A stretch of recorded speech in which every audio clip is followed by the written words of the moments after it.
Good morning. We're recording from the Nook, and this is gonna be a this is gonna be a review of the game 2 nights ago against the Columbus Blue Jackets, where the Bruins lost 6-2, and a review of last night's game where the Bruins won 4-0. Welcome back down into the den, everybody. I expected us to take one of these games. I just didn't expect these. I just did not expect either of these games to transpire the way they did. First game, for some reason, Columbus has just had the Bruins number this year. And actually, no, I won't say for some reason, because that makes it sound ambiguous as to why Columbus is a lot better than Boston this year. It comes down to a couple of things. Columbus is a young team. They are a young team. They are a fast team. They are a hungry team. Now I don't want to take away from any of the effort that the Bruins put in. It truly does not feel like there is a. It doesn't really feel ever like there's a Bruins player that takes a game off. Much less a shift. It's part of the culture that's been instilled by guys like Chara, Bergeron, and Krejci, and now we're seeing the logical conclusion of it with Marchand. This is a team that does not. The Bruins are a team that do not take any shifts off. The problem is that their ceiling is a lot. The problem is that their ceiling for what they're able to do at this point is a little bit lower than what Columbus is, and that is what was put on full display last 2 nights ago with that 6-2 loss. Yes, you had Monahan with a goal, Kirill Marchenko with a goal. You had a bunch of young players getting just going wild with.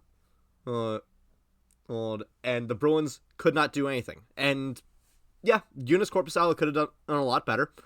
That is perfectly fine. No, it's not perfectly fine. Joonas Korpisalo, he's a good goalie. We're not gonna sit here and act like he's is bad. We're not gonna sit here and act like Korpisalo has done a bad job as the Bruins backup.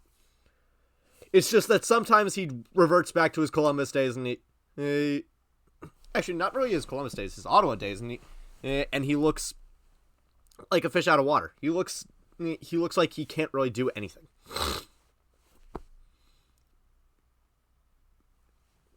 So Corpy had a bad night. Bruins defense could not do anything. Jordan Oesterle continues to be an anchor on this team. He provides literally nothing. I would much rather the Bruins call up Jackson Edward than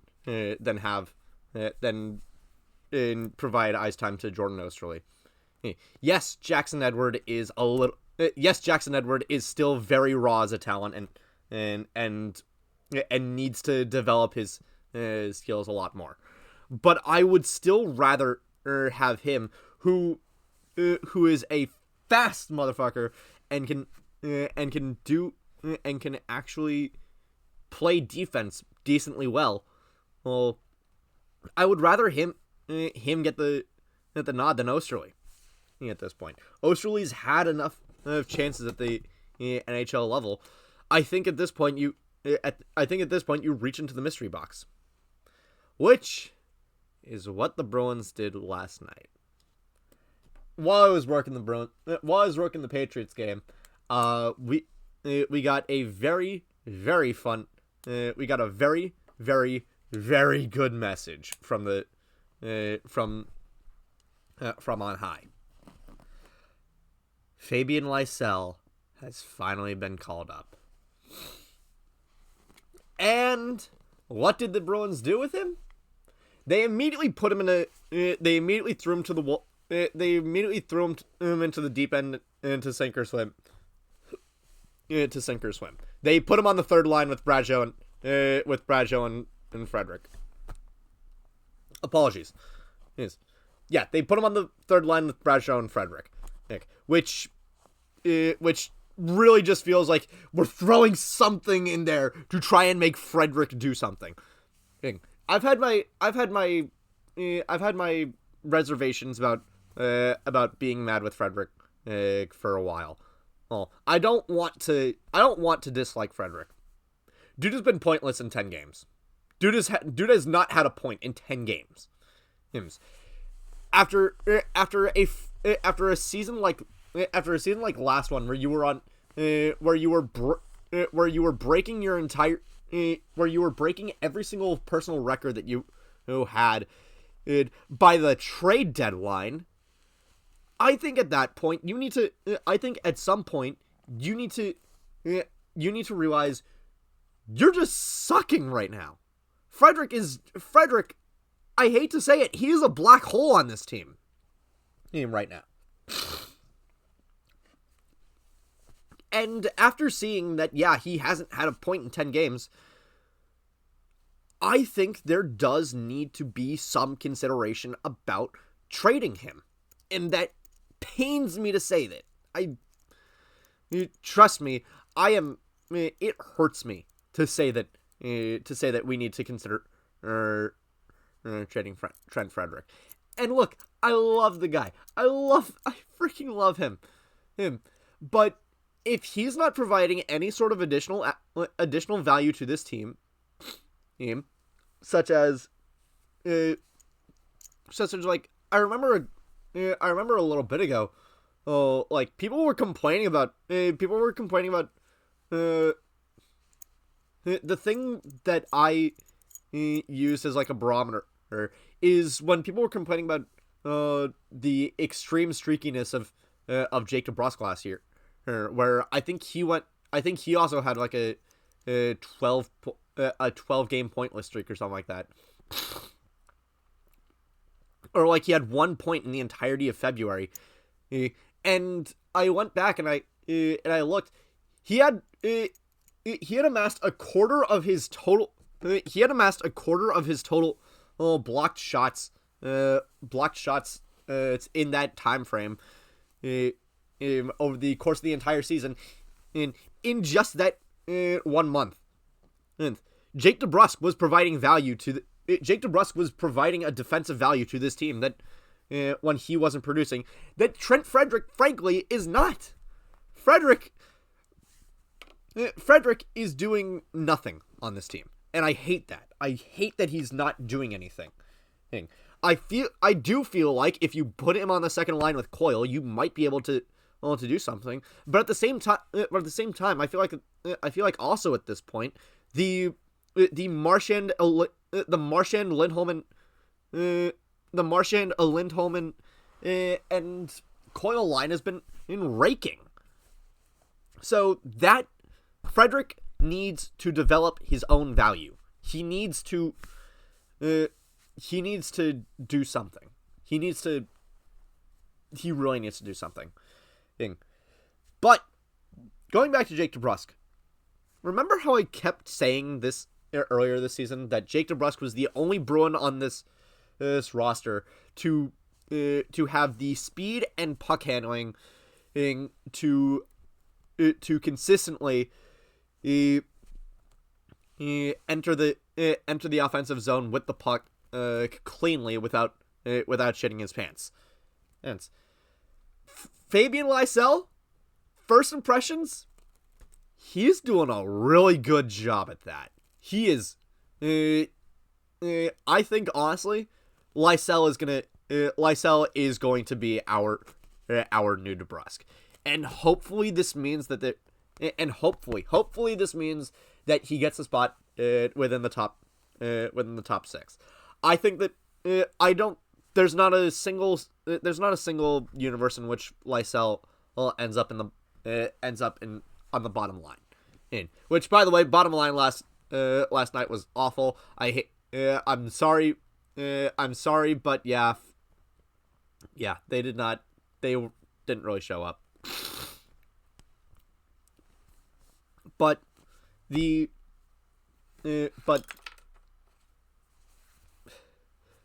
but man, Lysell last night, he looked great. He was so ready to. I'm sorry.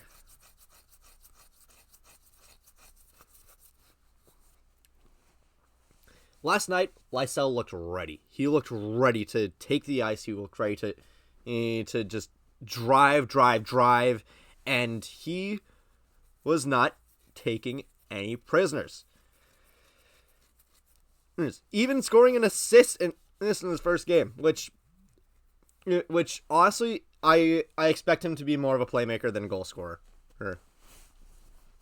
15 goals, 35 assists in Prov last year. 50 points. That's amazing. He's most of those are gonna be assists.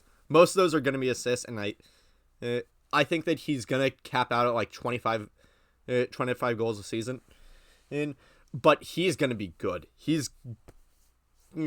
I think the Bruins. I don't know. I think the Bruins might do a thing where Lysell is up for a few games and then he gets sent back down because his skills still need to develop, which honestly is kind of true. There were some inefficiencies. I didn't really like how he got back on defense, and admittedly the Bruins did still come out of this with a shutout. So props to them. But that still doesn't negate the fact that Lysell is not an amazing defender. But speaking of defenders, the Osterley conundrum is going to continue for a while because before the game, Joe Sacco disclosed to the media that Hampus Lindholm is still a long ways out, which is concerning. I love Hampus Lindholm. I've stated that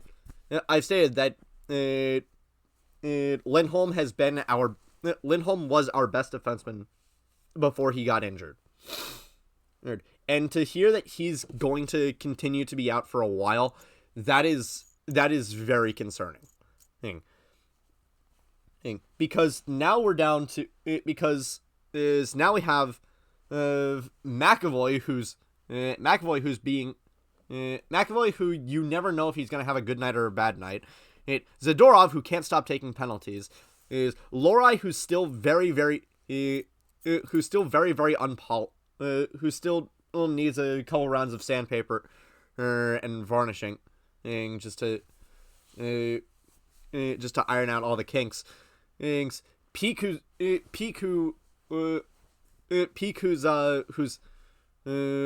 whose ceiling is about 6 inches off his floor. Carlo, who for all intents and purposes is a good defenseman, but so often has these mental lapses that makes you wonder how he got onto NHL ice, and Parker Wotherspoon, who's just there so he doesn't get fined, and also Osterley / whoever the hell else they decide to call up. And Osterley's pissing me off. So the Bruins, they come out of this back-to-back series against Columbus is 1-1. I wish they came out of it 2-0. I still don't like how they played 2 nights ago. I mean, nobody did. But